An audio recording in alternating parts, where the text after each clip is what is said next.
So hello everyone and good morning सभी को।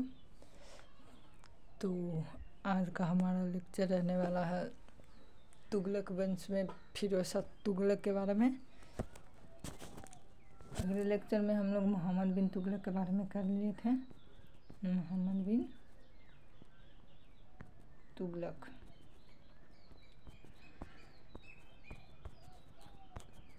के बारे में हम लोग कर लिए थे। आज की लेक्चर में हम लोग फिरोज शाह तुगलक के बारे में बात करेंगे, जो तुगलक वंश में कहिए तो सबसे अयोग्य शासक था, योग शासक था। तो लेक्चर में आगे बढ़ने से पहले इस चैनल को सब्सक्राइब ज़रूर कर लीजिएगा तथा नोटिफिकेशन ऑन कर लीजिएगा, क्योंकि यह लेक्चर आपको डेली बेस पर मिलते जाएगी, जो आपको एक एग्ज़ाम से पहले क्विक रिवीजन के तौर पर आपको बहुत काम आएगा, मोस्ट यूज़फुल साबित होगा। यह एसएससी, रेलवे, सीडीएस सभी के लिए इनफ है। तो लेक्चर में चल जाने से पहले आप हमें एक बता दीजिएगा कि मोहम्मद बिन तुगलक के समय कौन विदेशी यात्री भारत आया था। मोहम्मद बिन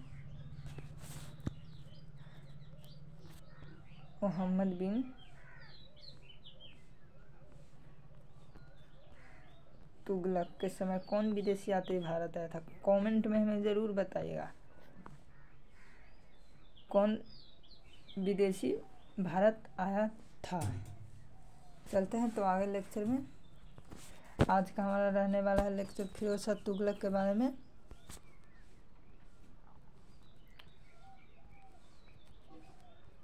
फिरोज शाह तुगलक लेक्चर को आप पूरा अटेंड कीजिएगा। यह आपको फिर करेंगे कि क्विक रिवीजन के तौर पर आपको मोस्ट इम्पोर्टेंट काम आया।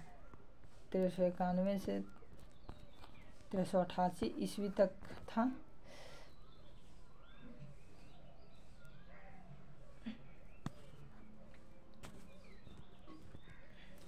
आगे बात करते हैं। इसके समय जो जजिया कर था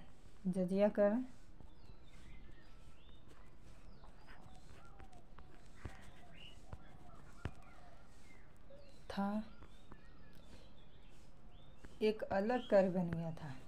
मतलब उस समय जो जजिया कर था वो एक अलग बन गया था। क्यों? क्योंकि आज जो शासक हुए उस समय जजिया कर था, जो कि एक मतलब कि इम्पोर्टेंट कर था। इसके समय थोड़ा बदल गया।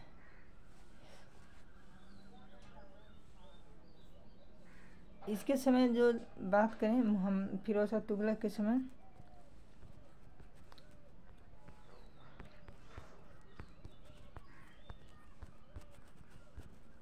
जो सैनिक थे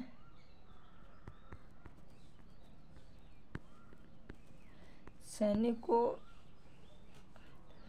नगद नहीं मिलता था, बल्कि सैनिक को भूमि मिलने लगा था।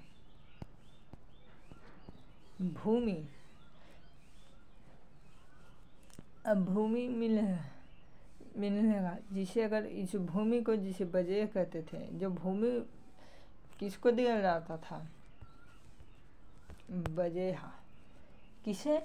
सैनिकों को अलाउद्दीन खिलजी के समय नगद वेतन मिलता था, लेकिन इसके समय इसने भूमि देना प्रारंभ कर दिया। और कमेंट में हमें बताएगा कि सबसे पहले भूमि देने की प्रथा किस वंश ने चालू की थी। तो चलते हैं आगे।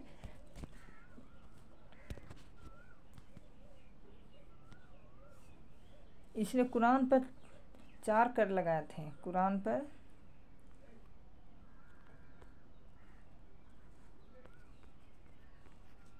4 कर लगा दिए थे। जो कुरान था उस पर ये 4 कर लगाए थे। जो आपको पहला याद रखेगा खराज,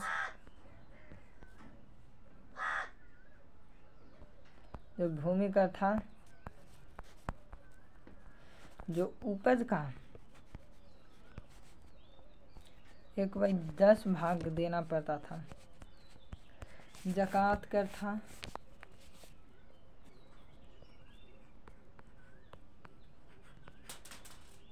संपत्ति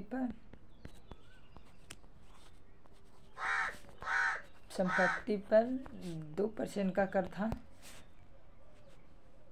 आगे बात करें तो जजिया था, जो कि हम पहले ही बताए हैं, गैर मुस्लिम कर था।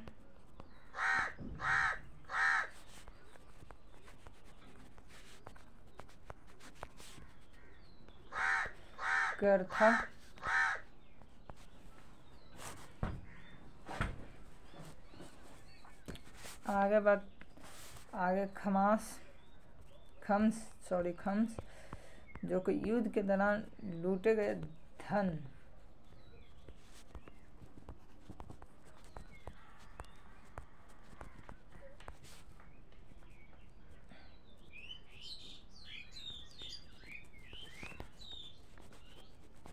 का 1/5 भाग था।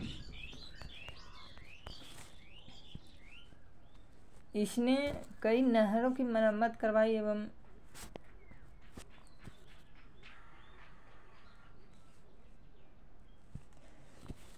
इसने नहरों को मरम्मत करवाया और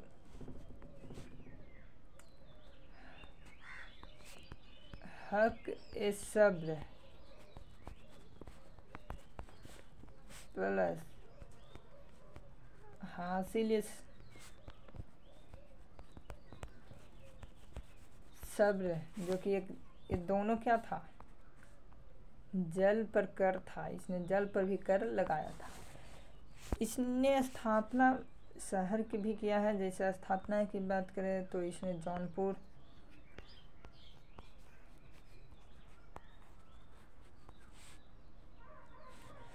और ये नाम किसके पर था, तो मोहम्मद बिन तुगलक के नाम पर। जौना उसका नाम था, तो नाम था। एक बचा हिसार,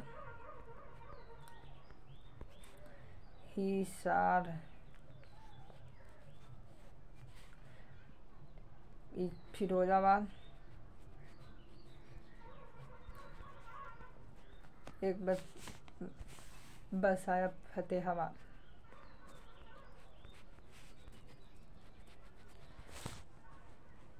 इसने दिल्ली में एक अस्पताल बनवाया। कहाँ, दिल्ली में, जिसका नाम था दरुल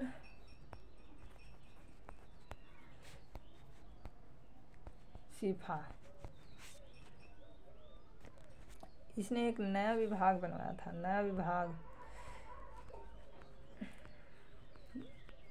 इसका नाम था दीवान ए खैरात।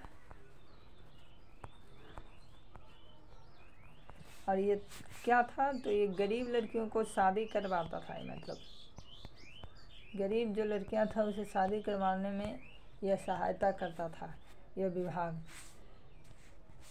इसके प्रधानमंत्री की बात करें तो इसका जो पीएम था, आप किसके बारे में पढ़ रहे हैं, याद रखिएगा, फिरोज शाह तुगलक के बारे में।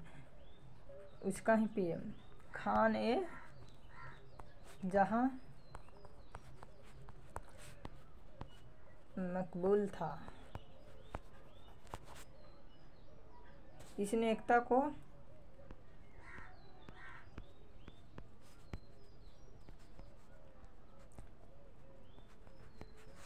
वंशागत कर दिया।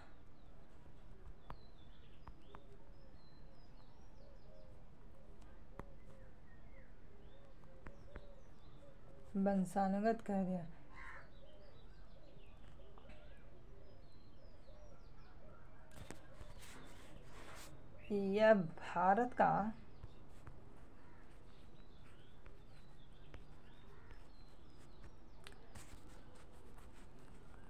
प्रथम शासक या सुल्तान था जिसने हिंदू ग्रंथों को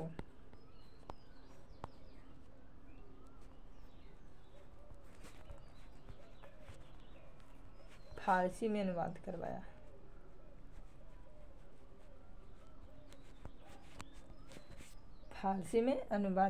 था।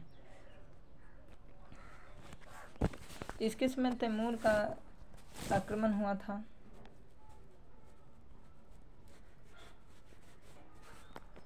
तैमूर का आक्रमण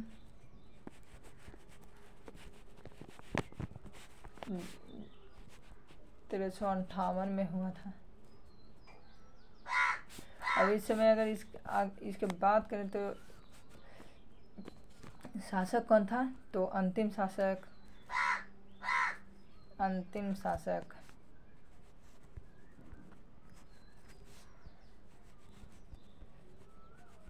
मोहम्मद शाह तुगलक था। कौन था? मोहम्मद शाह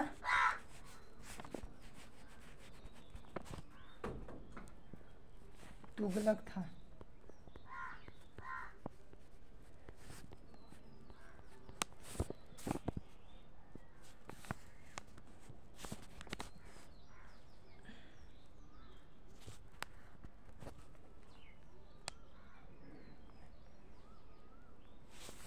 अगर तैमूर था ये मंगोल था। मंगोलों में एक सबसे खतरनाक था जिसका नाम चंगेज खां था। तो आज हमारा तुगलक वंश ख़त्म होता है, जिसमें हम लोग फिरोज शाह तुगलक के बारे में और मोहम्मद बिन तुगलक के बारे में पढ़ें। इसके अगले लेक्चर आप ज़रूर देखिएगा और आपको इस लेक्चर में आएगा तो आपको पूरा समझ में आएगा। तो आज के लेक्चर में हम लोग इतना ही रहने देते हैं और प्लीज़ चैनल को लाइक एंड सब्सक्राइब ज़रूर कर लीजिएगा। वीडियो को लाइक एंड चैनल को सब्सक्राइब ज़रूर करिएगा, जिससे हमारा वीडियो बनाने का मोटिवेशन थोड़ा ऊपर रहे, आपको कंटेंट मिलता रहेगा, बढ़िया मिलेगा। तो आज के लिए लेक्चर में इतना ही। So thank you.